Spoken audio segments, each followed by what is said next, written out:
Beaucoup de gens s'imaginent que le christianisme est une religion occidentale. Ce n'est pas vrai. Le christianisme n'est ni une religion orientale, ni une religion occidentale. Le Seigneur Jésus est né entre l'Orient et l'Occident. Il concerne donc aussi bien ceux de l'Occident que ceux de l'Orient. Le Seigneur Jésus a fait davantage pour transformer l'histoire que n'importe quel être humain. Il n'a jamais écrit de livres, mais d'innombrables livres ont été écrits à son sujet. Il a vécu ici-bas pendant 33 ans. On parle de l'origine et de la naissance de la plupart des hommes. Il n'en fut pas ainsi du Seigneur Jésus-Christ, lorsqu'il naquit à Bethléem. Il s'agissait de l'incarnation. Au commencement, tout a été créé par lui. En lui était la vie, et la vie était la lumière des hommes. Jean 1, 1, 4. Le Seigneur Jésus-Christ existait dès avant la création du monde. La Sainte Bible nous dit qu'il est celui qui créa la terre, le soleil, la lune et les étoiles. Il vivait et il disposait de la gloire, de la majesté, de la puissance, avant la fondation du monde. Il est avant toute chose, et toute chose subsiste en lui. Colossiens 1, 17. Lorsqu'il naquit de la Vierge Marie, ce fut la naissance la plus extraordinaire. Il fut conçu du Saint-Esprit dans le sein de la Vierge Marie. Il naquit dans la virginité. Il était le grand Dieu éternel venu sur cette terre. Pourquoi Dieu est-il venu sur cette terre? Un jour, un homme marcha sur une fourmilière, écrasa bon nombre de fourmis, en blessa beaucoup d'autres, et détruisit leur petit foyer. Puis vint un serviteur de Dieu qui regarda les fourmis et dit « J'aimerais tant me baisser jusqu'à ces fourmis et leur dire combien je les aime. J'aimerais aussi leur construire un hôpital, m'abaisser jusqu'à elles, et rebâtir leur maison détruite. Mais je suis trop énorme. Elles ne comprendraient pas mon langage et je ne peux pas leur parler. » Et l'homme de Dieu était là, impuissant.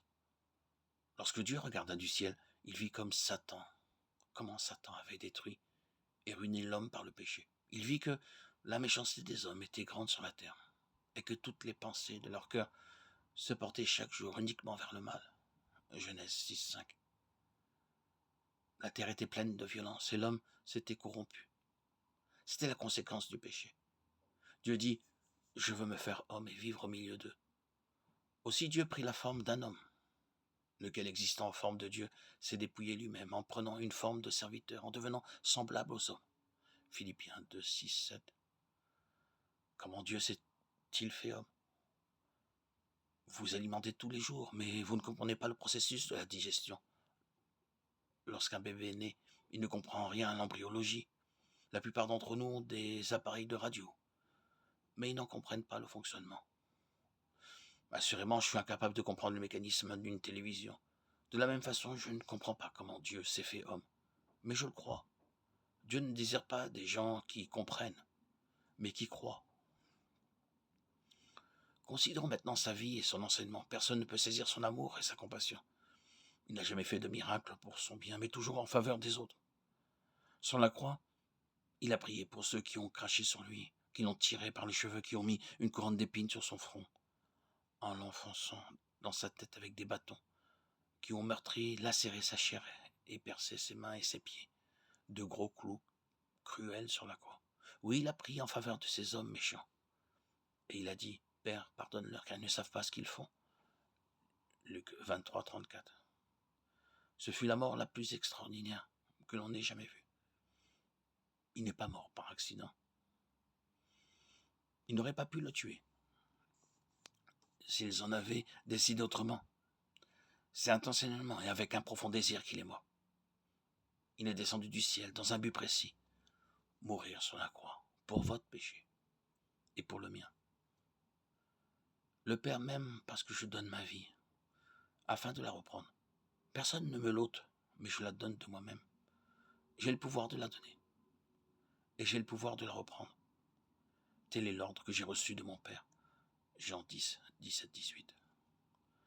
Dieu vous a donné un corps doté de 2 yeux, d'un nez, d'une bouche. Et plus encore, Dieu vous a donné une âme qui pense, décide, aime et est. Cette âme est votre véritable personnalité. En quittant ce corps, elle continuera de vivre pour toujours. Vous dites peut-être, je ne veux pas vivre éternellement. Mais vous n'avez pas le choix. Bon gré mal gré, votre corps mourra, mais pas votre âme. La Bible nous enseigne que l'âme a des désirs.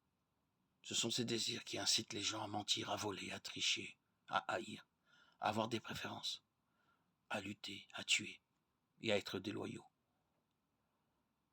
Lorsque se trouve réuni un groupe d'individus dont les vies sont pleines de ces péchés, alors une guerre éclate. Les nations et les royaumes se dressent les uns contre les autres. Dans l'histoire, toutes les guerres ont été la conséquence de ce principe souverain du péché. C'est le problème du monde d'aujourd'hui. Le Seigneur Jésus est venu dans ce monde pour régler ce problème. Il est venu pour faire quelque chose au sujet de ce désir appelé péché.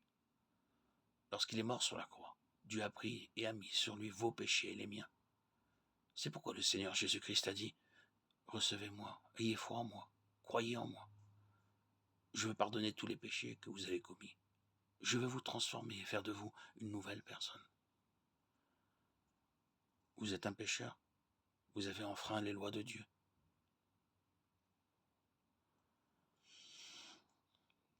Tout à chacun a violé les 10 commandements. Tous sont péchés. N'atteignons pas le niveau de vie du sermon sur la montagne. Nous sommes des pécheurs aux yeux de Dieu. Christ est mort sur la croix pour vos péchés. Dieu a fait un don particulier au genre humain, la liberté de choisir. Vous pouvez choisir de servir Dieu, ou vous pouvez refuser. Tout homme dispose de cette liberté. Dieu ne vous forcera pas à recevoir le Seigneur Jésus comme votre sauveur personnel. Mais Christ n'est pas resté dans le tombeau. Il est ressuscité le 3e jour. Le tombeau fut alors vide. L'ange dit, il n'est pas ici, il est ressuscité. La Bible nous apprend que le Seigneur Jésus va revenir bientôt. Oui, il reviendra avec puissance, gloire et majesté. Il régnera sur la terre. Et c'est alors seulement que le monde connaîtra la paix du cœur. Il ne promet pas de vous ôter vos difficultés et vos afflictions. Il vous promet la paix et la joie. Vous aurez des tribulations dans le monde. Mais prenez courage, j'ai vaincu le monde. Jean 16, 33. Le Seigneur Jésus peut vous donner un cœur nouveau, une paix nouvelle, une joie nouvelle, qui durera toujours. Venez à lui maintenant, même, et dites-lui par la foi, Seigneur Jésus, je veux mettre ma confiance en toi, je veux te suivre. Seigneur, tu es mort pour moi, et tu as lavé tous mes péchés dans ton sang précieux. Merci Seigneur Jésus. Viens et vis en moi. Je t'offre ma vie. Au moment où vous prononcerez ces paroles, vous ferez l'expérience de sa paix et de sa joie éternellement.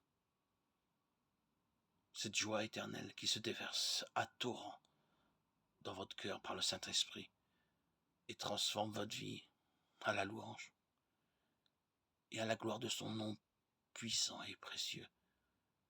À lui soit tout honneur et toute gloire pour les siècles des siècles. Gloire à Dieu au plus haut des cieux et paix sur la terre aux hommes qu'il aime. Alléluia. Alléluia.